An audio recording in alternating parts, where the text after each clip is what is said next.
Hey, what's going on, guys? This is Mike Kollin at crackedfemalecode.com, your dating and relationship coaching expert.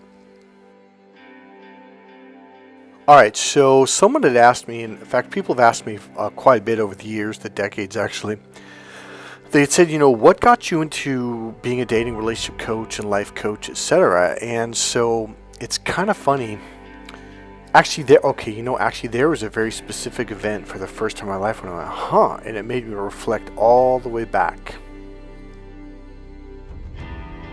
Oh, and by the way, the next video, I'm going to give you some specific NLP techniques that I accidentally used on this girl in college. I'll put it in the next video. I don't want to give it away, but I'll give you the techniques free of charge. Don't worry about it. And it got me laid. I'll just be really honest about that. But there's kind of a really cool twist, because this girl at the time had no interest in me at all. She asked me a question. I'm like, oh, so I started talking about these two communication techniques, and the results were awesome. And I don't want to give it away right now. All right, so let's cut right to what this video is about. This video is going to be about a little bit of my history. The video before this was about my kickboxing history, how I got into kickboxing, so you get an idea of my personality.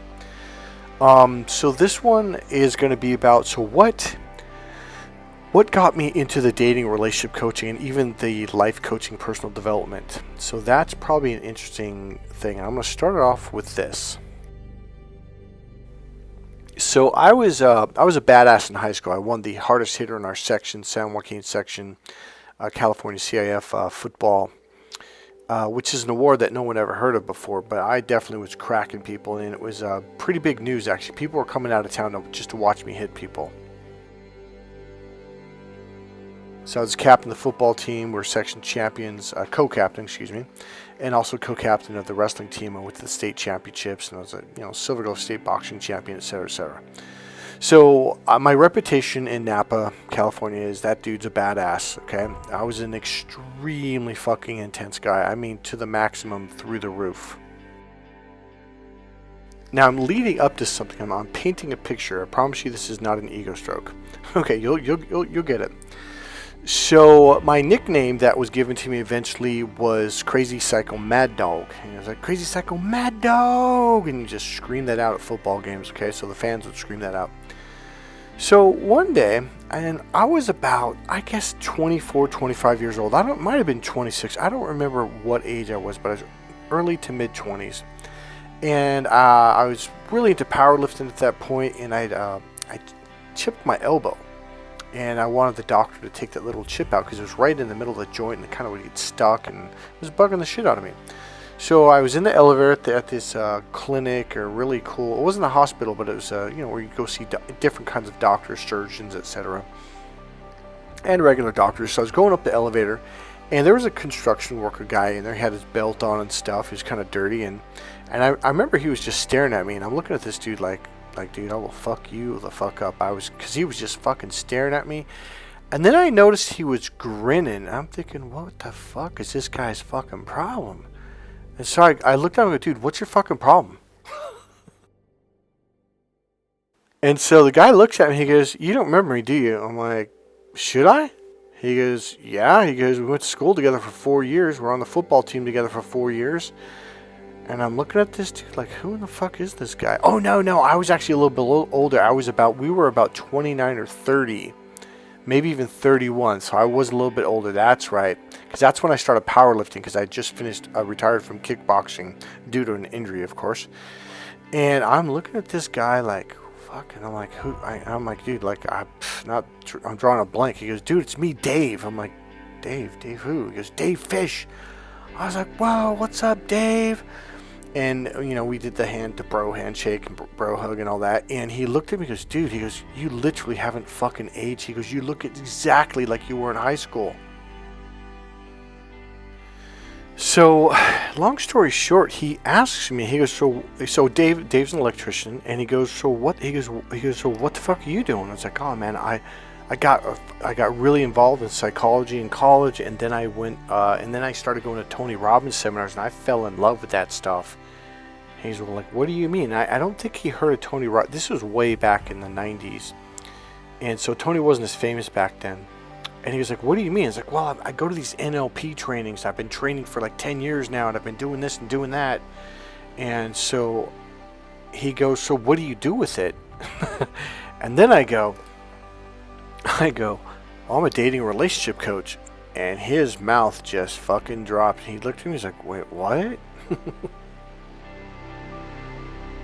He goes, the toughest guy in school, the boxer, kickboxer, wrestling, football captain, etc. He goes, how did you get into that?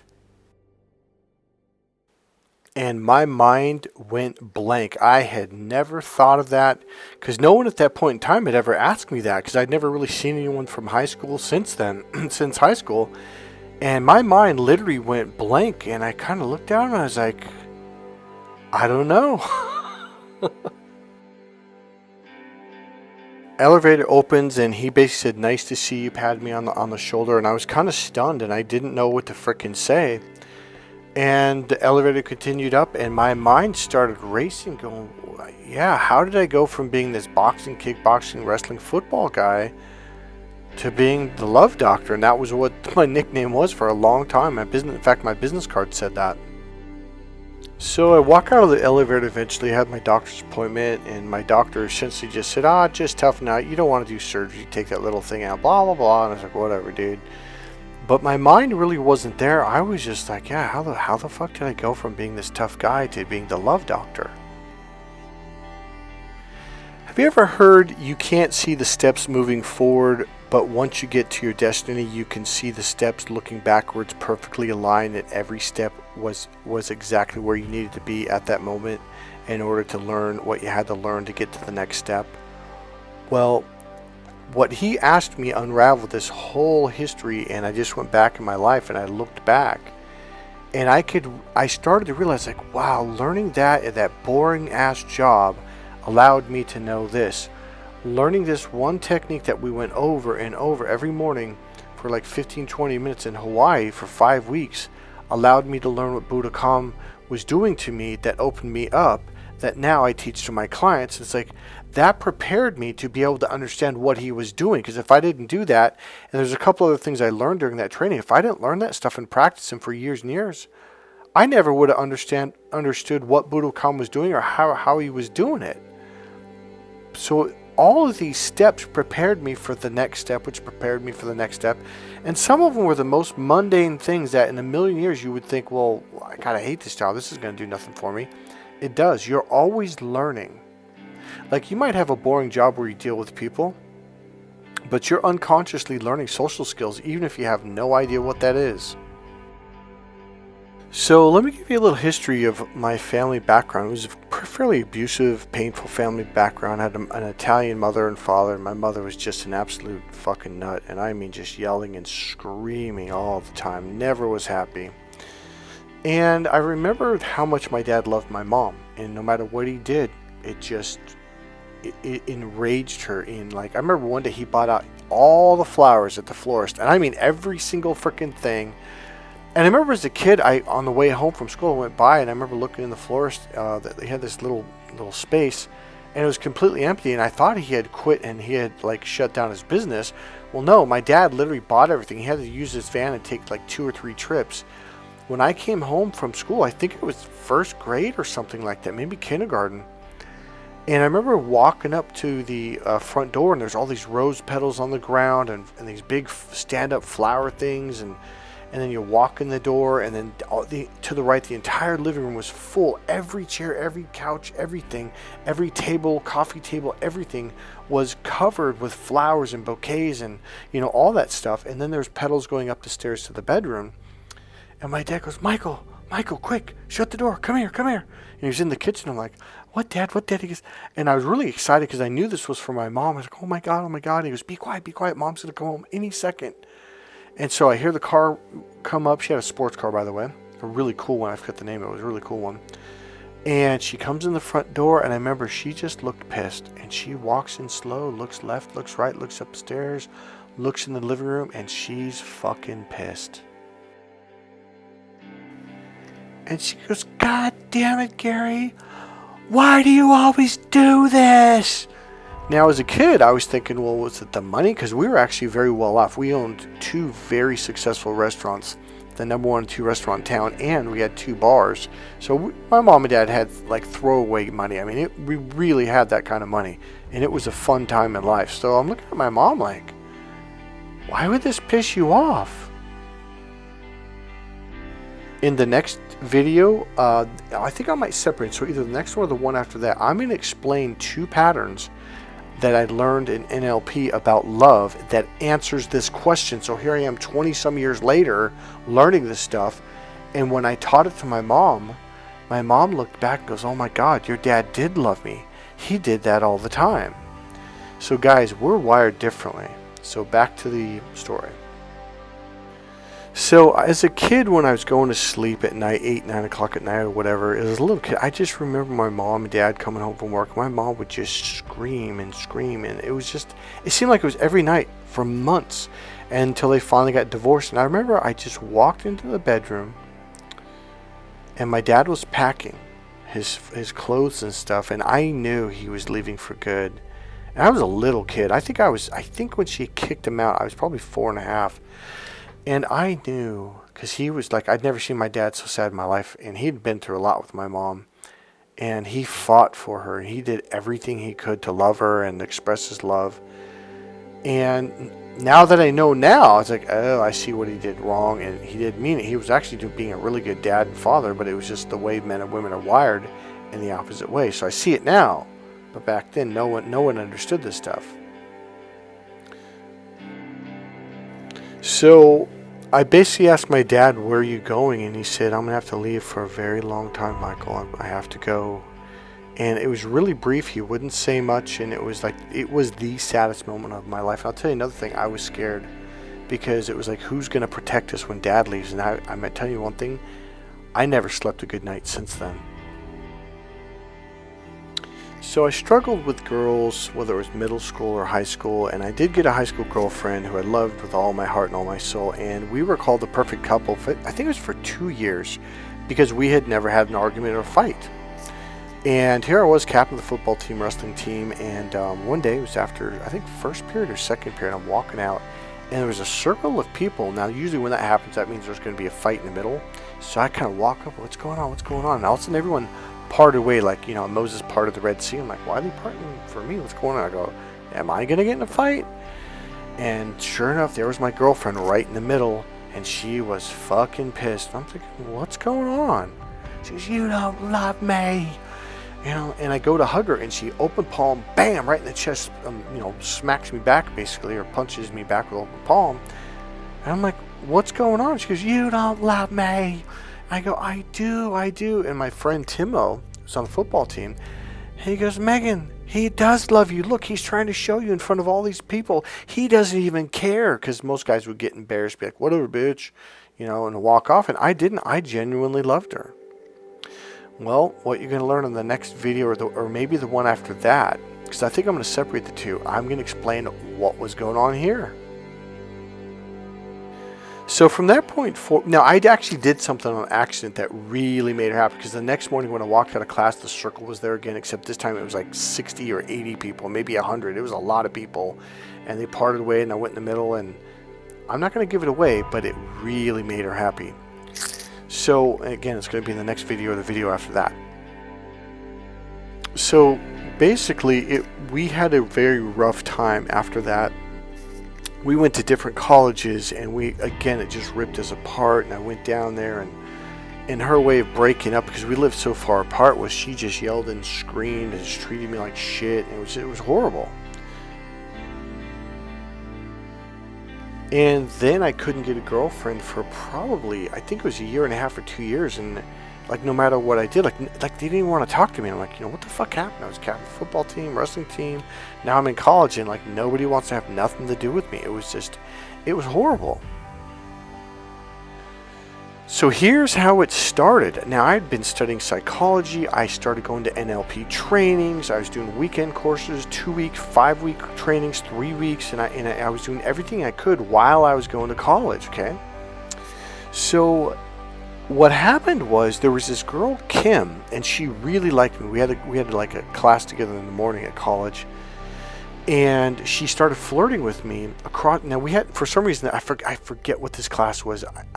I would be guessing, I don't remember, but it was a long table left to right, and we were all surrounding this table. There's probably about 15 or 20 students, I don't remember. And she sat right across from me this one day, and she was just smiling and flirting and chitter chatter. And she even interrupted the teacher, who was known to be kind of an angry, bitch. Sorry for saying the word. But this teacher, she actually was kind of grinning a little bit, and everyone was kind of quiet, like watching this, this show go on. And I was kind of like, what in the fuck is this? And like, she was just blah, blah, blah, blah, Michael, you this and that. And it was like, okay. No, but she was very positive, it was very fun.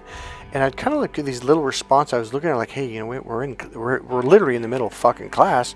I was kind of embarrassed, and I didn't know how to handle it. I was like, what the fuck? And I was also thinking like, why is this girl all of a sudden like flirting with me? Like, because she did it a couple classes before, and I just thought, oh, she was just being nice. But man, this time she was pouring it on. And I remember looking at the teacher 2-3 times, and I'm waiting for her to interrupt, say, hey, gotta get back to class. Nothing. So then what happened was, we went back to class eventually, and then we got out of class, and then Kim just came right from around the table, put her, grabbed my arm, and hey, let's go to lunch, blah, blah, blah. And she was, oh God, she had cutest smile, cutest eyes, just adorable. And all of a sudden, we hit it off, and we went to lunch every day. We went to class every day. We walked out of class together every day. It was like we were basically a couple at this point, or almost. So I was like, oh, thank God, because I was sick and tired of being single, and luckily she was super cute and, all the good stuff, right? Well, then one day, it was just off. I remember we were driving down past Concord going towards San Jose, California. I forget where we were going. I don't remember what the hell we were doing. And we were laughing and stuff. And it was a good experience. It was very positive. She was laughing and just flirting and stuff. And I don't remember what happened, but the next day at school, she just kind of was cold. I wouldn't say she was cold, but she was friendly. She was nice. But it was different. It was definitely not the lovey-dovey relationship thing. Like, something changed. I don't know what the fuck happened. But all of a sudden, I was definitely in the friend zone. So it was like I was on the ropes, and I was hurting bad, and I was bleeding, and I needed my cut man. So life became kind of sad. And it kind of sucked seeing her in class every day. And the whole classroom noticed, like, it was like everyone was like, what's fucking going on? Like, there was just the vibe was not there anymore, and the teacher, everyone noticed, and it was embarrassing. It kind of sucked, and I just kind of whatever, and kind of trudged through.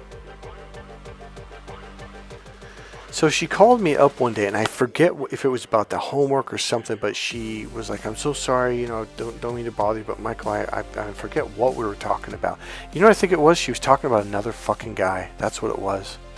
And I just remember cringing, going, you gotta be fucking kidding me. And so she goes, I don't get it. We were getting along really well, blah, blah, blah. And she said something, and I'm like, oh. I go, well, that's just a communication thing. And so here's what it is. These are the 2 strategies that I taught her. And I'll teach them in the next videos. Okay, so this is what I keep alluding to. Like, I'm not going to talk about it now, down the road. So one of them was an NLP communication pattern. It's called the predicate system, okay? So as I'm teaching this to her, I didn't realize it at the time. I didn't quite understand how powerful this stuff was. But we started gaining what's called the deep rapport, because I was hitting her unconscious predicate system without realizing I was doing it. And then I went on to the deep love strategy. I was like, well, I started teaching the deep love strategy. And what happened was, now at the time I didn't know it, but she was getting very, very strong, powerful, emotional, loving connections with me as we were going through this. Again, I understood what it was, but I didn't understand that just by talking about it, it would trigger these states of emotions inside of her. I had no clue, because I wasn't trying to do it to her. I was trying to teach her, well, here's why you guys are fighting, and here's what's missing. And, I taught her the patterns. And while teaching her the patterns, she became very emotionally connected to me. all of a sudden, out of the blue, she goes, "What are you doing right now?" Now, it was about 5 o'clock in the afternoon, I believe. I'm thinking she's going to say, "Hey, do you want to get a bite to eat?" And I was kind of like, whoa. I'm like, "Well, nothing. I'm talking to you." And she goes, "Well, you live alone, right?" I'm like, "Yeah." She goes, "Well, can I come over?" I'm like, "Yeah, sure." Now, I literally was thinking, now, you got to understand, I was pretty young back then. I was like 22, 23. Or might have even been 20. No, I don't think I was 22.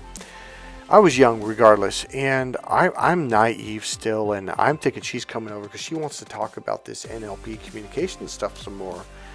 So she comes over, and her eyes are just like that sparkly blue again, that cute little smile, just kind of this look in her eye, like I didn't understand then, but now I'm like, oh, she wanted to fuck, okay? And she was in love again. Like, all of a sudden she wanted me again, and I don't remember exactly what happened, but next thing you know, we're in my bedroom, we're making out, and we had sex, and I was like, whoa, cool, and next thing you know, we're back on. So we were officially together this time. The other time I think we were just dating, but this time it was official. And so things were good, things were great, and oh god, what happened? We were one day we were driving down the road, and we were going back down that same highway. I remember because I looked at this building, I said something about it, and I remember I looked at her and go, "What happened?" And she goes, "What are you talking about?" I go, "I mean, we were kind of dating, and then all of a sudden you went cold on me, and then after, a month later, you call me up out of the blue, and you're dating some other guy, and blah, blah, blah. And next thing you know, you came over, and, well, we had sex." And she goes, "Well, don't you know?" And I'm like, "No, like what? What changed your mind?" And she goes, "It was that thing that you did." I'm like, "What thing? What are you talking about?" I can laugh now because now I know what it is. And she goes, "Well, when we were talking about that stuff," I'm like, "Are you serious?" She goes, "Yeah." And all of a sudden I was like, holy shit. Like, here's the thing about NLP. If you don't have these experiences, you don't understand how powerful this stuff is. You become like a champion. So all of a sudden, my little entrepreneur brain kicked in overtime, and I'm thinking, holy shit. So I started drawing up, a poster, and I was going to type it out, and here's what it's going to be, and bullet points, and I typed it up, and I went down to like the copy place, and I had them copy it, and I did it in like 3 different colors. And then I went to all the universities and junior colleges and colleges in my area from Sacramento to Davis to Vacaville to Napa, where I think I even went to San Francisco. And I posted these I went to Berkeley too. I posted these damn flyers everywhere. UC Berkeley, you name it. Next thing you know, I've got clients coming in from Berkeley, San Francisco, Marin County, Santa Rosa, UC Davis. I was doing trainings at Davis, Sacramento, and next thing you know, I'm literally flying around the country.